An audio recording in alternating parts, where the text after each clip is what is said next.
are you doing tonight? Last week, we talked about experiments, and we talked about one that in particular was a little bit of a crazy experiment. And that was the raft experiment. And so I have posted in my Facebook a link to that. But if you're looking for it and you're not associated with my Facebook and you want to find this experiment, it's called the Acali experiment. Acali. If you Google that, you'll get an idea of what I was talking about what happens when someone sticks with their original hypothesis that might be wrong and tries to change the experiment midstream, which is very bad. We don't change midstream, so it's confusing. I hope the sound is good for everybody tonight. Let me know in the chat if it is not, and we'll get right to it. Tonight we're going to talk about the brain. But first, something that'll help everyone's brain, and that is Shape Up Your Memory. That's our sponsor for tonight, my book, Shape Up Your Memory. It's a small book, but you can get it on lulu.com, LULU.com. Search for my name or search for the title, Shape Up Your Memory, and you'll find it. All right, thank you, Dan, for telling me the sound is good. I appreciate that. Okay. There's something else I need to mention from last week, and that is Adam Savage's wisdom on Mythbusters, and that is, remember, kids, the only difference between screwing around in science is writing it down. Got to keep your data. Okay? That's the important thing. Okay, I'm not going to switch a lot of scenes now, from now on.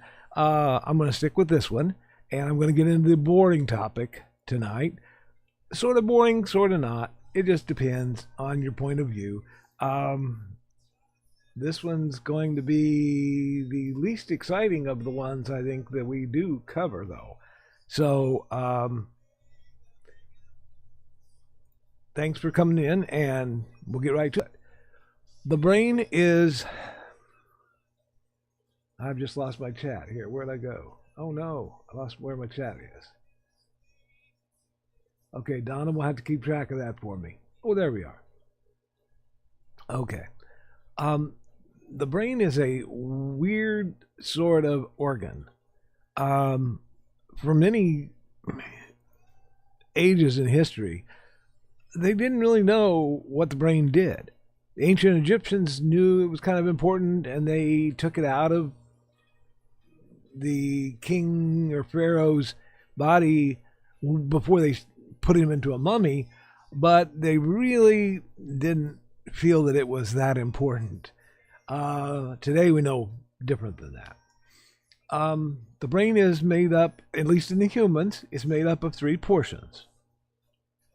One is the brainstem, which is in the back. Show you the back of my head. I'm glad I shaved tonight. This is what will sometimes be referred to as lizard brain, but the brainstem is very important to us. The brainstem helps regulate those functions in our body that we're not, I don't want to say privy to, but we're not usually conscious of.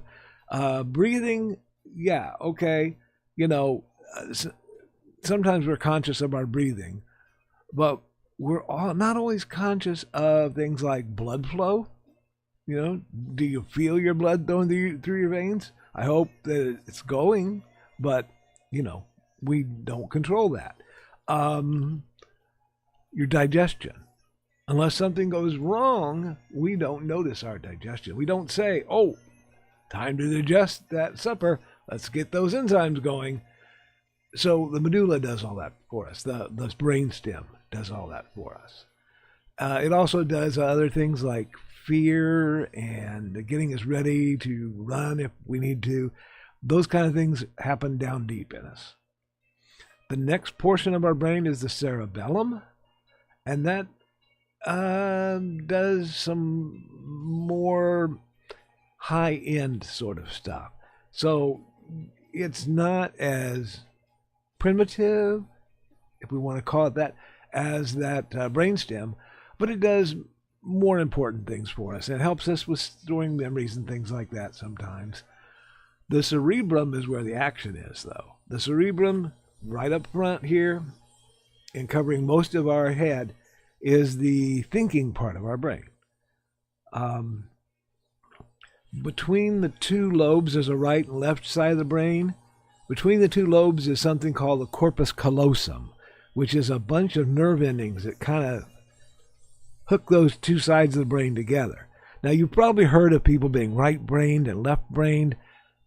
Some of that is true. Some of it's going a bit far when people think, oh, you're a totally right-brained person or you're a totally left-brained. No, we use both sides of our brain. But some people are better at accessing portions of one side than the other. So that's where that comes from. And we'll talk more about that as we get along here. Inside the brain, there's all these little nerve cells. We call them neurons. And they're connected together by this long piece that comes out called an axon. And they just kind of send messages back and forth through these little nerve axons from one brain cell to another. Okay. Now, we have a fairly big brain, but we don't have the biggest brain. I think elephants have a bigger brain than us. They don't do the things that we do. As far as we know, we don't know if they have language. Maybe all those mean something to them. We can't tell. But they are pretty smart. Some creatures have a smaller brain than us, like cats and dogs. But they seem to be pretty smart, and they can learn in different ways, such as cats are very good at learning from watching other cats, whereas humans sometimes aren't so good about watching other humans and learn, oh, that happened to him, maybe I better not do that. We're not so good at that. And maybe it's because we're a little too smart. We think, oh, I'm smarter than that guy. I won't do it the same way. I won't get shot. Oh, yeah, I got shocked. What? So cats are much better at that than we are. So even though they have a smaller brain, they're still very complex creatures, and they have all three parts of the brain. So you'll hear people saying something about, oh, that's the monkey brain. Well, the monkey brain, when we first started using it, meant that this part, the thinking part, because primates seem to use that part more than other animals do. I mean, we use it to more advantage, perhaps, than others do. So you look at intelligence, and we're going to look at that later, but we may not even be the most intelligent species on the planet. Okay? Dolphins are pretty smart. I mean, okay, let's say you won the lottery tomorrow. And besides doing the philanthropic things everybody says they'll do, what would you do? You'd probably move to a tropical climate, lounge around the swimming pool, flirt with attractive members of the opposite sex, frolic, eat whenever you wanted and whatever you wanted. Well, dolphins already do that. They didn't win the lottery. They just do that. So I'm questioning how intelligent we are sometimes.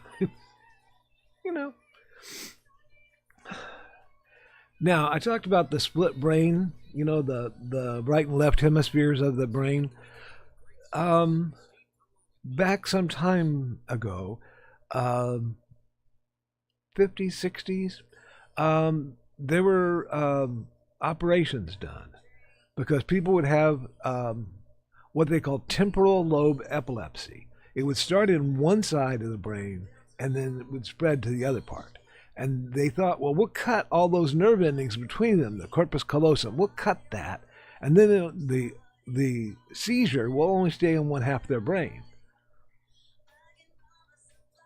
Well, that worked to a certain extent.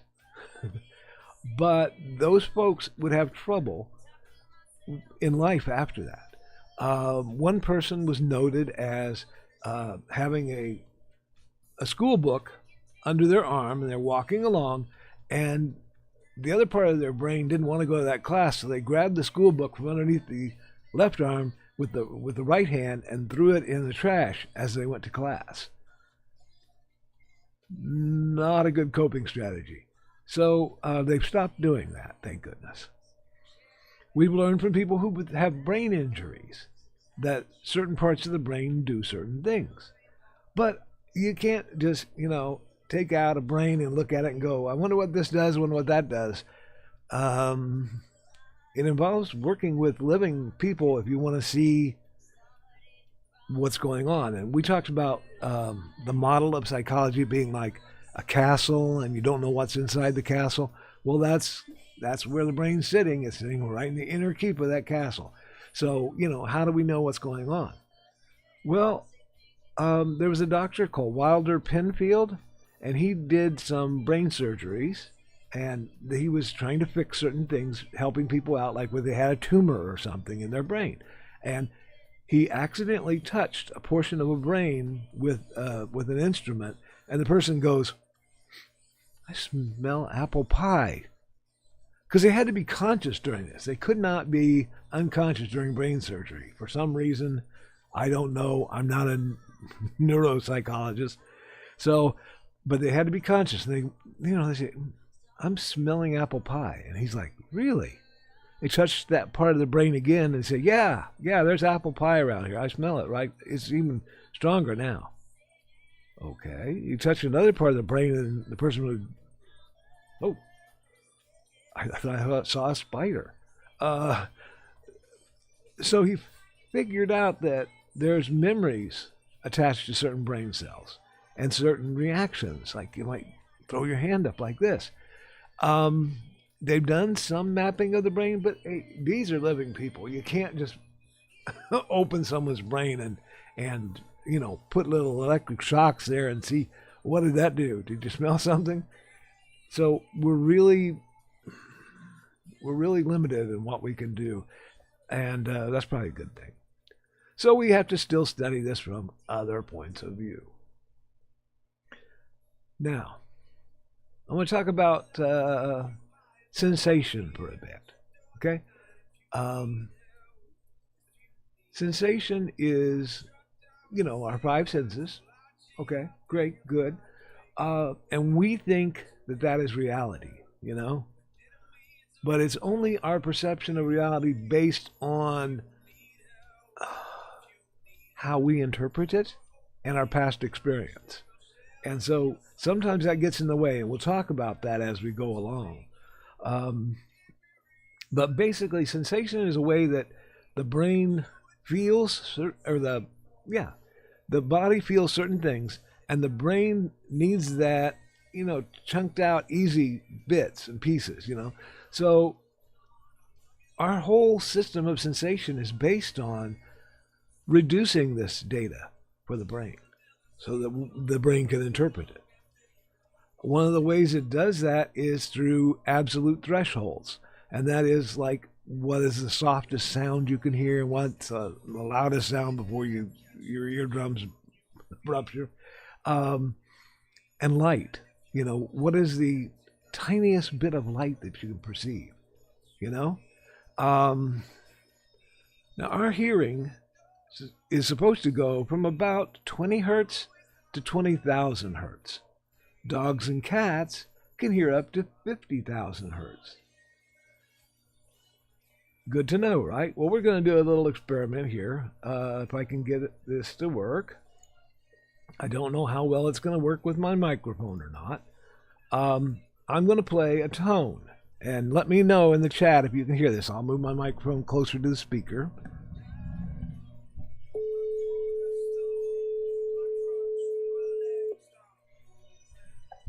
That's about 400 hertz. Okay? Not bad. Okay? And I thought, well, based on this chart, we're supposed to be able to hear down to 20,000 hertz. Well, I'm going to play you a 20 hertz. I'm going to play you a 20 hertz sound. Let me know in the chat if you can hear this.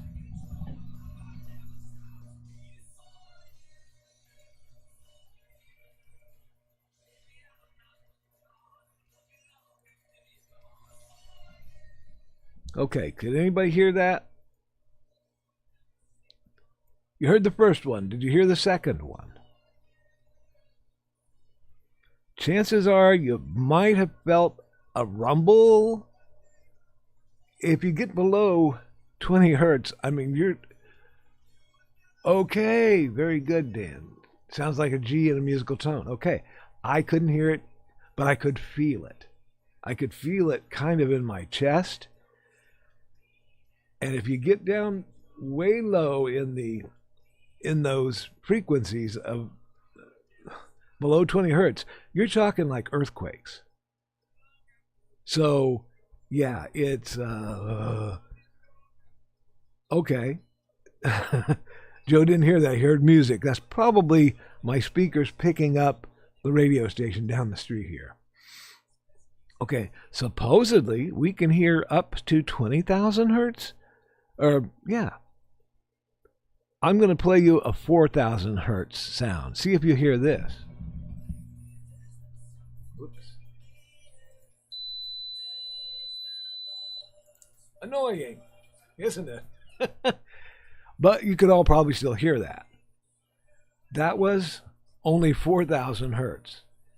Now I'll try, I think this is 8,000.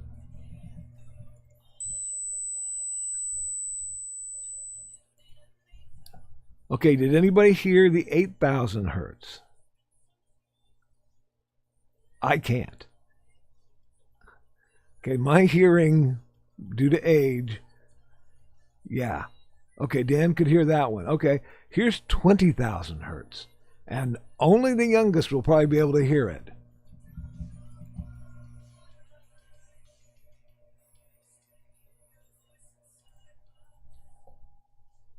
Yeah, anybody over 40 probably will not be able to hear that sound. And they've used sounds like this in... Hey, Thesis, how you doing? He heard it. It was painful, yes. They've used sounds of this frequency range to get kids to stop hanging around the outside of stores in Britain. They put out speakers and they play that sound, and that way the kids don't lollygag around outside the malt shop or whatever, the store. So I think it's interesting that we have these differences, okay? Yes, Dan has mentioned that the factory damaged several areas of his hearing, and it will do that. And also, with age, you just don't hear so much. So those are the frequencies we can hear. And like I say, if we get something so soft we can't hear it, or so loud it hurts our eardrums, the brain can't interpret those kind of things.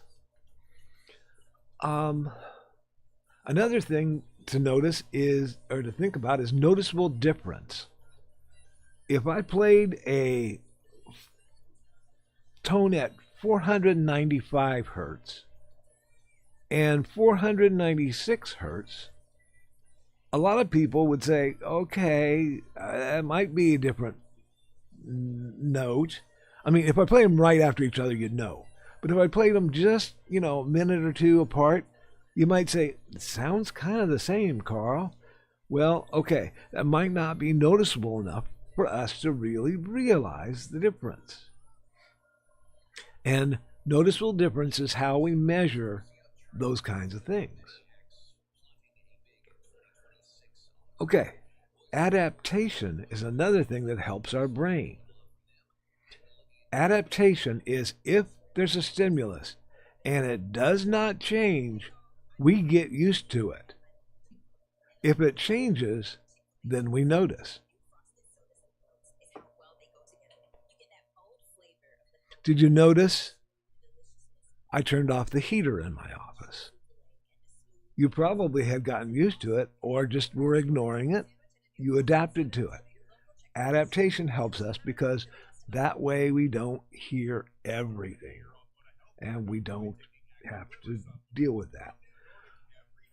Oddly enough, they say that smell is the fastest sense to adapt. And that's why you go into somebody's house, they have cats, and you go, oh, somebody didn't clean the litter box. But they're like, I don't smell anything. No, we're nose blind. We can't smell the difference. So unless we get really down close and really start digging in that cat litter, sorry, we don't notice. So you have to say something to us if that happens. And yeah, smell will adapt. And if you're around in that person's house for a while, you'll adapt to that smell too, eventually. Your eyes will adapt to things, but we kind of subconsciously move our eyes back and forth. You can watch it in somebody, and they'll say, are you moving your eyes? No. Why? But we do. We move our eyes back and forth. That helps us, because otherwise, if you just stared at something for a long time, parts of it will not be visible anymore. It's scary if you've ever tried it. I don't recommend it. It's weird.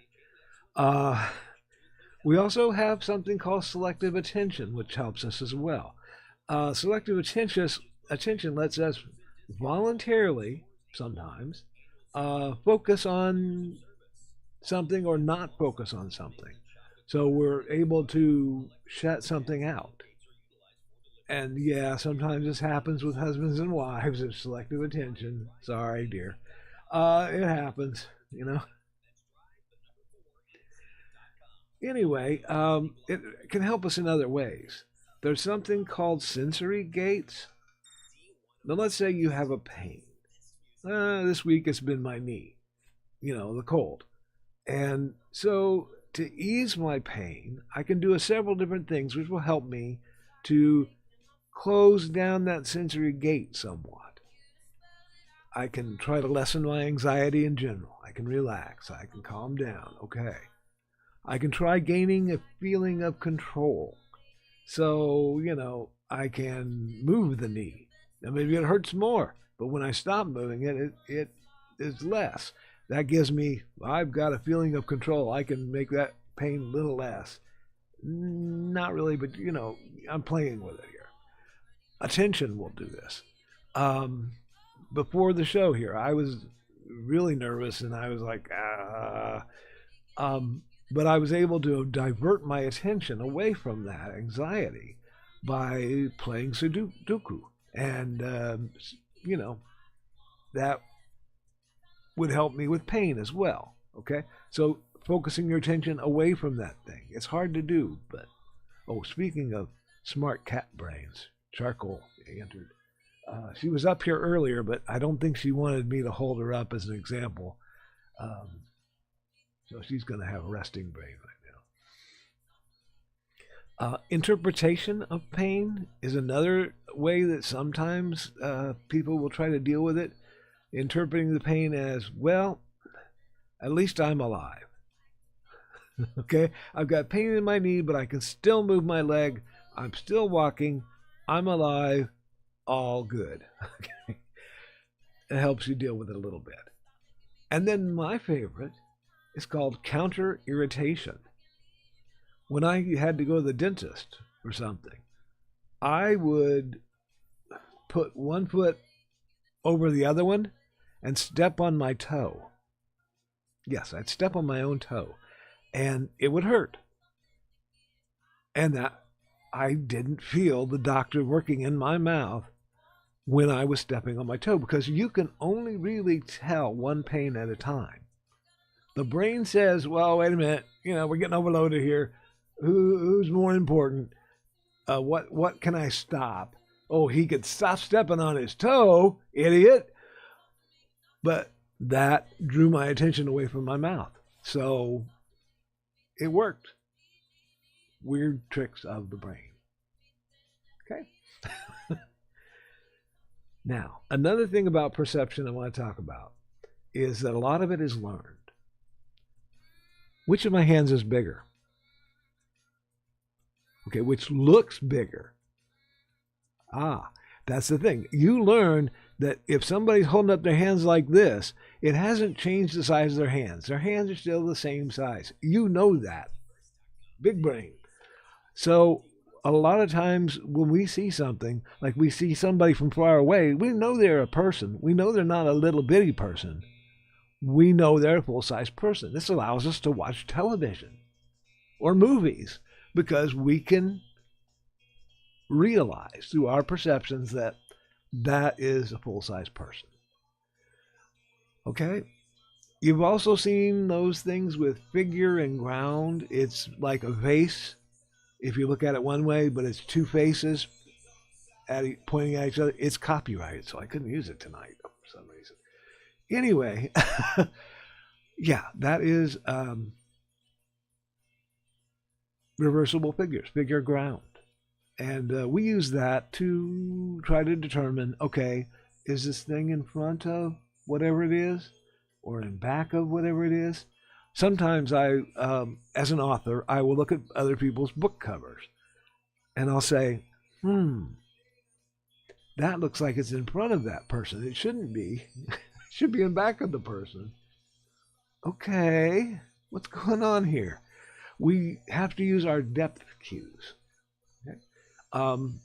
One person's book cover, I saw that some of the stuff that was in the background looked just as sharp and clear as the heroic characters they had in the foreground. And I mentioned that, if this were a real scene, the castle in the background would look a little bit blurrier. It would have some distance. It needed to be a little blurrier to give that effect. Okay? These are ways that, we can kind of trick the brain by photoshopping a picture and making it look like, wow, okay, that actually happened, but it didn't. Okay? We develop a lot of our depth perception as far as we can tell, okay? Because, infants can't talk. But we developed this about 6 months of age. And how they figured this out is they have what they call a visual cliff. It's like a checkerboard on a table, and there's glass over it. The glass also goes out over another portion of the floor, which has the same checkerboard on it, okay? But because it's further away, the checkerboard looks a little smaller. And the baby will crawl out, and even though they can feel the glass, and they know they'd be supported by the hand, their eyes say, that's a cliff. I'm going to fall off. And they will not. Even if you put their mother on the other side saying, come on, baby, it's okay.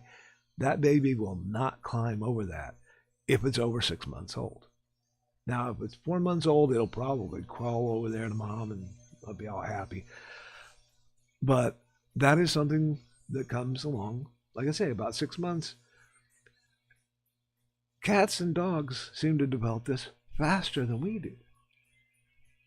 They have a faster depth perception development because they will be up and walking within days. So they need that.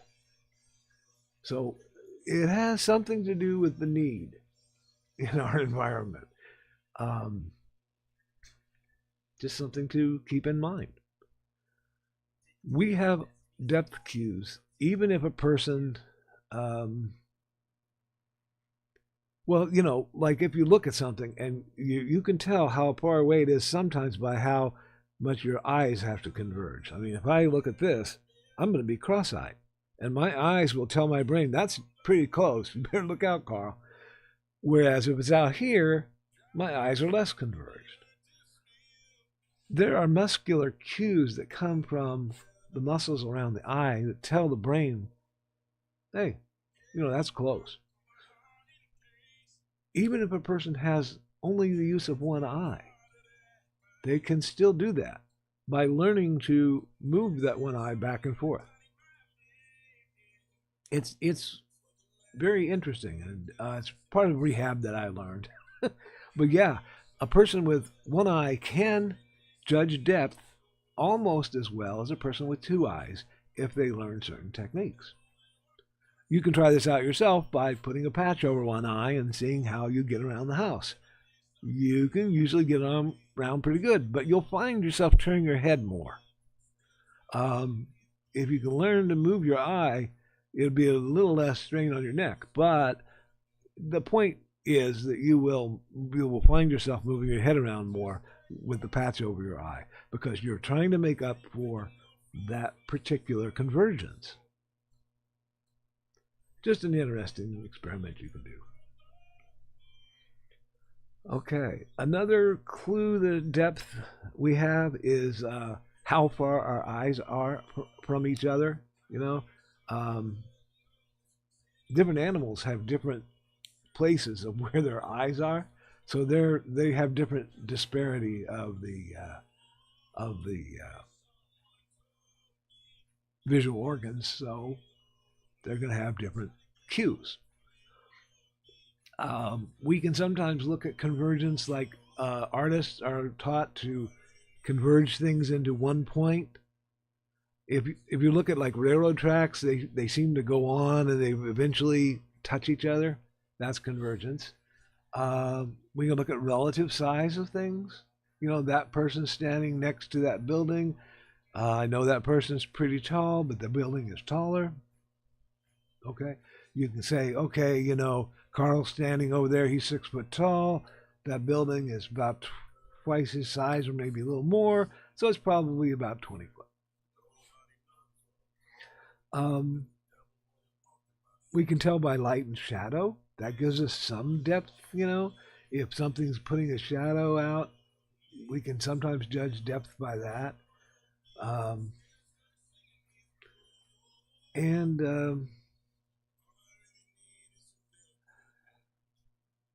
That's about all I want to talk about that. We can get into the weeds on all kinds of perceptions like that, but I want to talk a little bit about motives and perception, okay? Those things we already have in our head, our motives, our past experiences, they will determine things, okay? So, if I see something flying in the sky, I am very likely to say that's an airplane or that's a satellite. Whereas someone else who may not know as much about satellites might say, that's a flying saucer.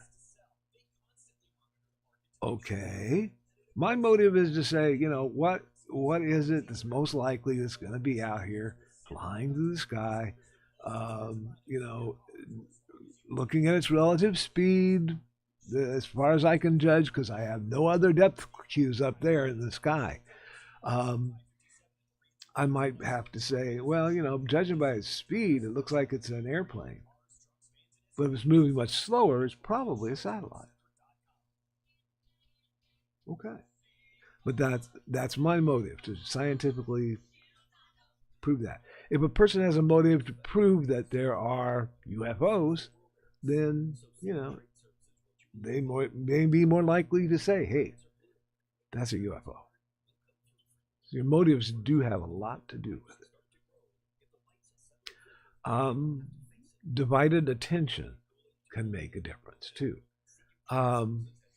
If you're way too stressed about something, you're more than likely to make mistakes in your perception, and then the brain has to interpret that as, well, that might be a threat. I'm already nervous. What's that going to do? Oh my gosh, what's going to happen? So if your attention gets divided by other things in the environment, such as stress, sometimes that will cause perceptual mistakes. Lots of people with schizophrenia have this problem because they don't perceive things the same way as other people might. And so this is something to be very cautious of if you're dealing in a therapy situation, just warning.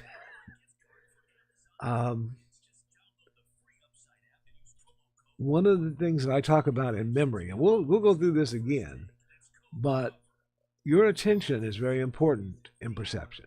If something just happens over here and then you're looking at it and going, what was that? You might misinterpret. You have to be paying attention to it. And attention is so fleeting and it is so playable. Okay? And this is where those psychologists that go into advertising, they live in this area because they need attention. So what do? Well, they might get your interest by showing sexy people. Ooh, sexy people. Helps sell things. It does. You'll see sexy people in ads all the time, or what people feel is sexy. Repetition. Okay? Repetition. You see the same ad over and over again. They're hoping that somewhere in your brain it'll go, okay, yes, I know that. And you'll come up with it. Okay? Somebody posted something on Facebook a couple days ago as a meme, and they said, if you can finish this, you're one of my people. My baloney has a first name. You can type in the chat if you know the answer to that. Advertising repeats because they want you to internalize the song, internalize the rhythm, internalize the product. I went to a seminar one time and they asked us, what do you think of when you hear the word singer? And we all said, well, somebody who's up performing. No, the company singer. Oh, okay. Well, I think of a sewing machine. At that time, they had not made sewing machines in about 50 years. Singer is now involved in aerospace technology. Huh? What? Okay. So the repetition of their ads all over the place had impressed on me that if I needed a sewing machine, I needed a singer, but I guess you can't buy those now. But advertising works, people. Repetition works. Intensity. If someone comes on and they're talking really loudly and, okay, you got my attention, buddy. That's why ads are so much louder than the television show that you're watching. The show has people who are whispering the secrets about Lucinda. Did you hear? And then they'll have loud parts, but they'll have soft parts too.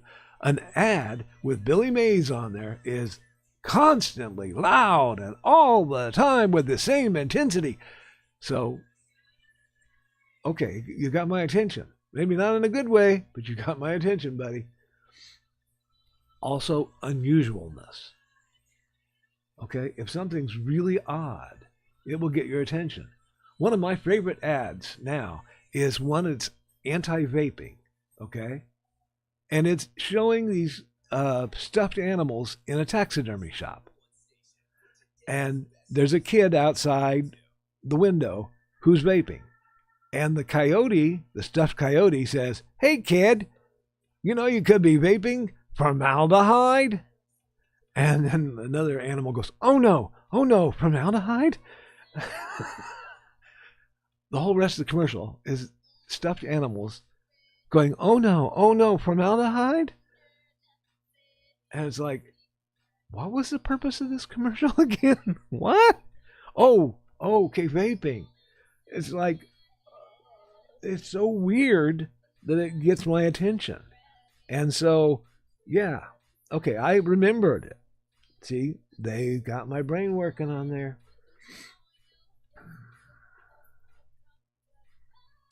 Oh, okay. A couple people knew the Oscar Mayer song. And Dan has pointed out that Singer also made Army pistols. Wow. Okay, did not know that. Okay. I talked about adaptation, how you adapt to the sounds and things. We do this with all our senses. We habituate things. So we ignore things that, you'll ask somebody what kind of tree is that outside the office, and they'll go, huh? What kind of tree? There's a tree out there? Yeah. People just get used to things and they're just, unless something changes, that's predictable. So, I'm only going to pay attention to stuff that's new. If somebody cut down the tree, you go, oh my God, something's changed around here. What's going on? This is often called the boiled frog syndrome. I was talking about, barely perceptible changes. Supposedly, now we don't want to try this because the poor frogs. Supposedly, if you put frog in some water in a pot, and you turn the heat up 1 degree on the pot, frog doesn't know. Turn it up another degree, frog doesn't notice. By the time the frog notices, he's boiled, because he didn't notice the subtle change from time to time. People are a little more watching for that kind of thing. Man, it's getting hot in here. What's going on? But I guess a frog will boil. And sometimes this happens with us as well on other things. The boiled frog phenomena. Just got to watch those subtle changes, I guess. There are 2 ways that which we use our perceptual experiences to learn. One is called bottom-up processing. When you're learning a language, we use what's called bottom-up processing. You don't know anything. You're starting off. You know your own language, but you're starting off. You know nothing about that language. Someone says, water is agua. And you go, agua, agua, water. And you're building it up from the bottom. Other learning can be top-down processing. So that's when you can use former knowledge you've had and things like that and memories to process what's happening.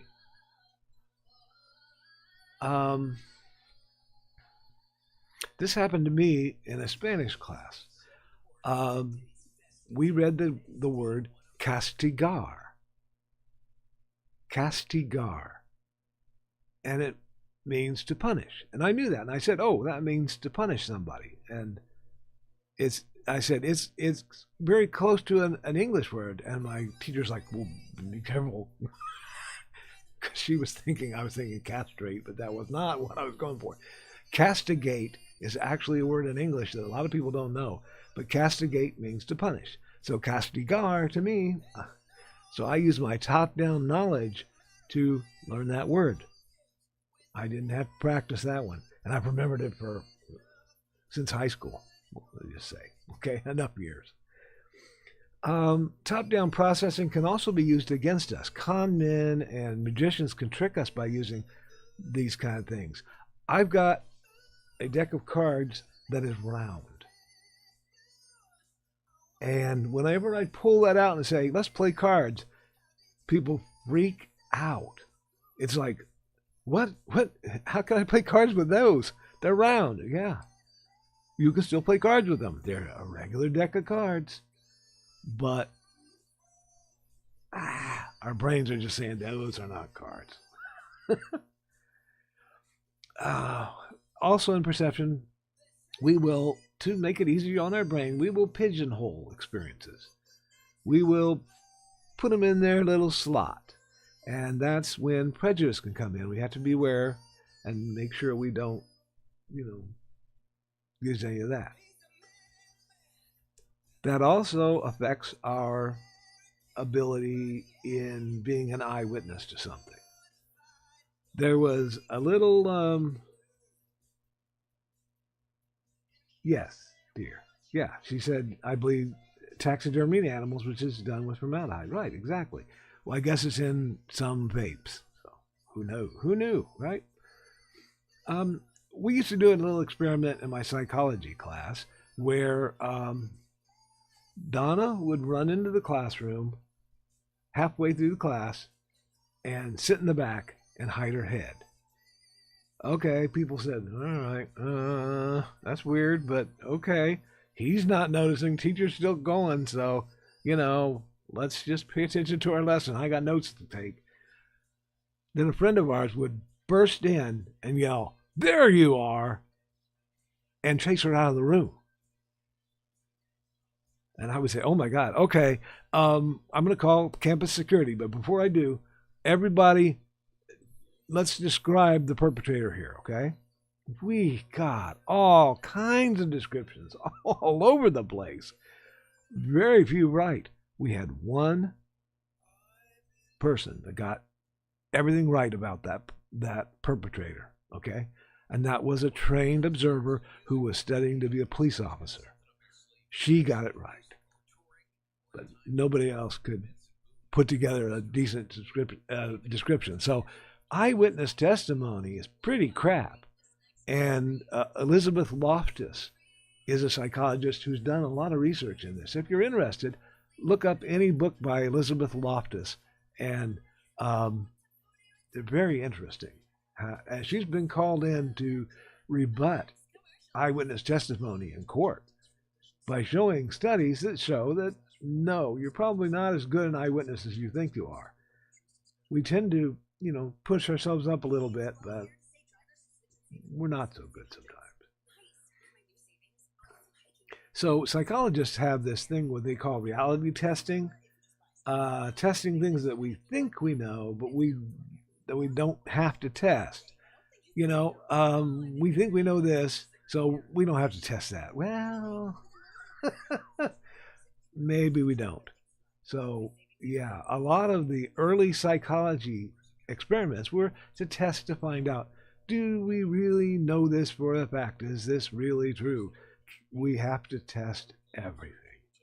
So a lot of the first tests were pretty boring because, they had to be. So, a lot of people worry about, that thing about being an eyewitness, and to be a better eyewitness, you might just say, okay, my perceptions, they're a reconstruction of reality. Is there a possibility I made a mistake? So questioning yourself, okay, that's one thing. Breaking habits. Don't habituate. Notice everything. I've noticed that since I play the Munzie game, which is like geocaching, or playing geocaching, you're looking for things that are hidden. And you're looking for things going, where could somebody have hidden this? Where could somebody have stuck this little sticker that I haven't found yet? And this has led me to notice things that I don't know. Most people don't even notice. Like most people would be like, oh, I didn't even notice there was a sign in front of your house. Yeah, there's a sign in front of my house that tells you don't park on this side of the street. Unless you were planning on parking on this side of the street, you would never notice the sign. When I'm looking at it from the house, it's like this. So it's a very thin thing. It's like, if I hadn't put a Munzie on that sign, I would probably not even remember that it's there. If I didn't have to mow around it, I would probably not know it was there. It's just, if I were describing my house, I wouldn't put that in my description of the house. So, yeah, you sometimes have to break the habit of habituating to things. Shifting your level of adaptation, broadening your frame of reference. Okay, yeah, how would I describe this to somebody else? That will help you a lot. Okay, yeah, I can do this, but how would I tell somebody else how to do it? Okay. Watch out for motives and emotions, even the ones you've got hidden, because they can influence your perception. Okay. All right, that is all of the somewhat boring topic of the brain and perception. This is probably the last of the boring things we'll talk about, because next week we're going to talk about states of consciousness, and we get philosophical and we talk about some fun stuff. So I hope to see you all next week. Bye bye for now.